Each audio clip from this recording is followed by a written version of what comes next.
అరుగో అక్కడ మంత్రి కందులు దుర్గేష్ గారు. పవన్ కళ్యాణ్ గారు దిష్టి మాటలపై ఆయన కవర్ డ్రైవ్ చూద్దాం. నమస్కారం సార్. గాలికి పోయే కంపను తలకు చుట్టుకున్నట్లు ఏడు సార్ ఈ దిష్టి గొడవ? చిన్నప్పుడు తల్లి సొంత బిడ్డకి అన్నం పెట్టి ఆ గిన్ని ఇలా తిప్పుతూ ఇరుగు దృష్టి పొరుగు దృష్టి నా దృష్టి కూడా తగలకూడదు అంటది తల్లి. అవును. అయితే అంత మాత్రం చేత తల్లి తను బిడ్డని దిష్టి పెడుతుందనా?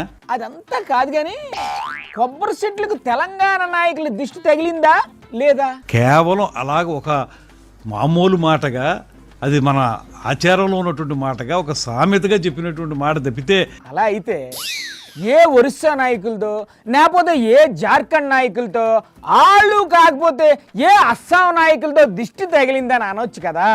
తెలంగాణ నాయకులదే అని ఎందుకు అన్నట్టు? ఆయనేం ప్రత్యేకంగా తెలంగాణని కించపరచాలని ఎప్పుడు మాట్లాడ్డాయినా, మీరందరూ కూడా గ్రామీణ ప్రాంతాల్లోకి వెళ్తే మన మాండలికాల్లో ఆ మాట ఉంటది. ఏ మాట? మా దిష్టి తగలకూడదని మనం ఊరికే అంటాం. అంటే ఇప్పుడు పవన్ కళ్యాణ్ గారు తోసి తొయ్యక ఊరికే ఏదోటి మాట్లాడేశారు అని అంటారు మీరు, అంతే కదా? బిడ్డ మీద తల్లి దృష్టి పడకూడదు అనేటువంటి మాట చెప్పేటువంటి మాటగా అలా చెప్పడం తప్పితే వారిని కించపరచడానికి కాదు. ఏటో మీరు ఏటి మాట్లాడుతున్నారు, మాకేటి అర్థం కావట్లేదు. సర్లేండి కానివ్వండి.